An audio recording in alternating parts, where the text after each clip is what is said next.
Good evening, students. So in the previous videos I have started KTG, and based on that I have already discussed what is the importance of KTG, why we study the KTG, that is kinetic theory of gases, and as well as what is the postulates of KTG and all these things. So today I am going to start the mathematical derivations regarding the root mean square velocity, average velocity and mean velocity. Okay, so let us start. So first I am going to discuss about the mean velocity.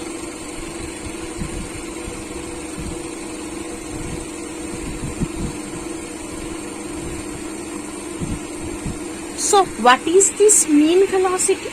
Mean velocity, to describe this mean velocity, let us first consider that for a particular volume or in a particular volume, suppose this is a closed surface, closed volume instead, here a gas is being enclosed within this volume and the number of molecules that is enclosed in this place is n. So what is this n? N is the number of gas molecules. Clear? Now, for a particular moment, at a particular time, the velocity of these n gas molecules, let us consider that is as C1, C2, C3 up to Cn. Okay, so what is this C1, C2, C3 and Cn? This is basically the velocity of the molecules. So C1 is the velocity of n1 first particle, C2 is the second particle, C3 is the third particle, and so on. Cn is the nth particle, as this container contains n number of molecules. Okay. So what will be the average or mean velocity of these gas molecules? So the mean velocity is denoted as by this sign, that is C bar. Okay. So this will be normal average, that is C1 plus C2 plus C3 up to Cn for n number of molecules. Okay. So what is this? This C bar is nothing but your mean velocity of n number of molecules which is enclosed in this surface or in this volume at a particular instant. Okay. Now coming to the mean square velocity.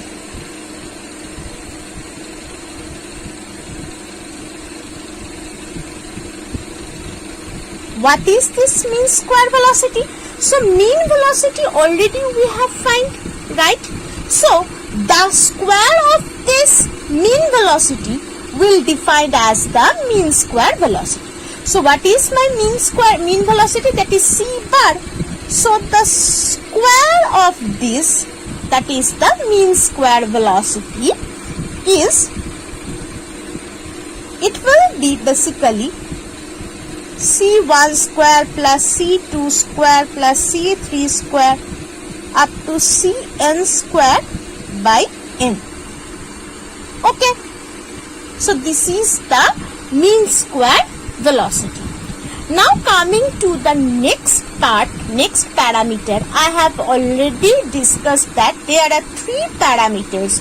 First one is mean velocity, next one is mean square velocity, and the third but not the least, that is the root mean square velocity.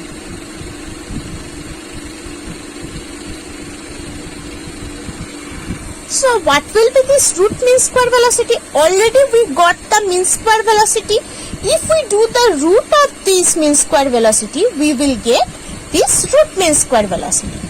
So this will be this. So in general it is defined by only C. Okay, and the expression will be like this.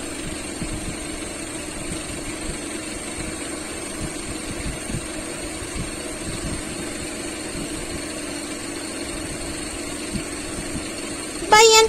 So this will be the expression for this root mean square velocity. But you consider them, or you may noted that this mean velocity and this c, that is root mean square velocity, is not same. Please be careful about it. Root mean square velocity and mean velocity is not same at all. You may know, or you may say that, ma'am, it is the root mean square. So what? Whenever we just remove this root, as it is the square, we will get this c bar. No, actually not. This c bar is c1 plus c2 plus c3. But mean square velocity is the individual square of the velocity, and after that average of that. So individual square and then average, and it is only the average. Okay. So therefore, whenever we are doing the root mean square, that does not mean that it is same as the mean square velocity. Okay. Clear? So if we take an example, then it will be clear for us for better understanding. Suppose a gas molecule which contains three molecules are there. Okay, and the three molecules have a particular velocity, suppose 4 meter per second. Next one is suppose 80 meter per second, and the third one is suppose 120 meter per second. Now what will be the mean velocity? That will be basically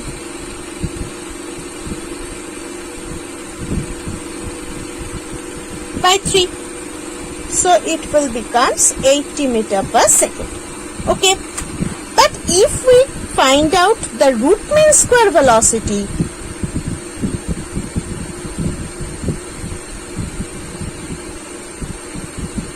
you may say it as RMS velocity, which is nothing but c.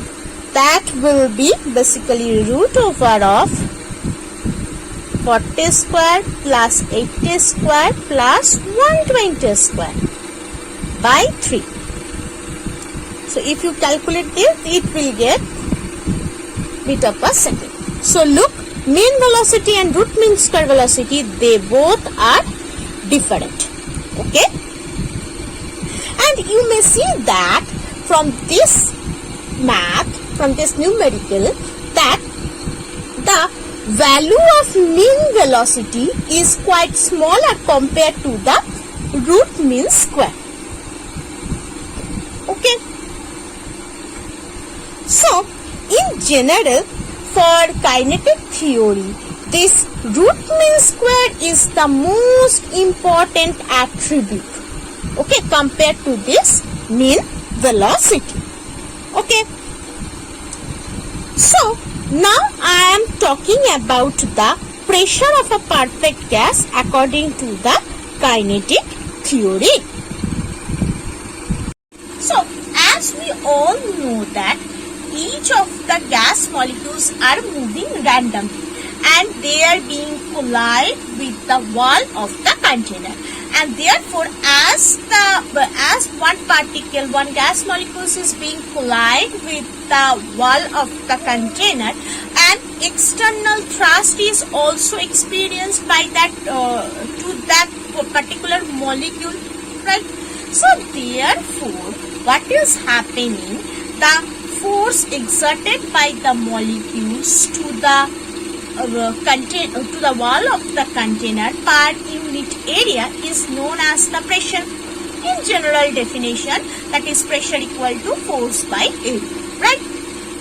Now the problem is that, or according to the point from the mathematics, are saying that the average pressure that is exerted by the gas molecules to the wall is same for all over the container, right? Because why this is so? Because it is considered that all the molecules have an average velocity, and in per unit time, that at that average velocity, all of the molecules are being heated to that or being collide with the wall of the container. Okay, so there for a particular time instant, at a particular time instant, there is an average velocity of each of the gas molecules that is contained in the container, and all these gas molecules are being collided with the wall of the container. So therefore, equal pressure we are getting from the gas if we consider any part of that container. Okay, so therefore, what amount of pressure is being exerted, that is only depend on the number of molecules that is present in the unit volume of the gas. Okay, so in an unit volume of gas, how many number of gas particles are present? Based on that, the average velocity of the gas particles will decided, right? And therefore, per unit time, that amount of collision will occur. So therefore, pressure will occur, right? So basically, according to the KTG, it is saying that pressure is nothing. Pressure in generalization, pressure is nothing but the force by area. But according to the KTG, it is more significantly saying that it is basically depends on the pressure. Basically depends on the number of molecules per unit volume. If we increase the gas, or if the amount of gas is increased, then the volume per unit volume, the molecules or the number of molecules will increase, thus the pressure is increased, right? So therefore, it depends on the number of molecules in per unit volume. First thing is that. Next thing is that the temperature. Temperature is another parameter which influences the pressure of the gas. If temperature increases, then the kinetic energy of the gas molecule increases, so the collision towards per unit area in the wall also increased, therefore the average velocity increased, so therefore the pressure increased, right? So this depends on the pressure of the gas initially, or most specifically depends on the velocity of the gas. Okay, so therefore, to derive the expression of the gas molecule, we need these velocities. Therefore, we have already learnt about the mean velocity, root mean square velocity, and mean square velocity. Okay, so that's why for KTG, and in that sense, we cannot in general calculate the average velocity, but it is quite easy for us to calculate the RMS velocity. That's why RMS is a basic important parameters for finding the pressure of the gas molecules. Okay, so in the next video I will continue with the proof or the expression to how we can find the expression of the perfect gas. Okay, thank you.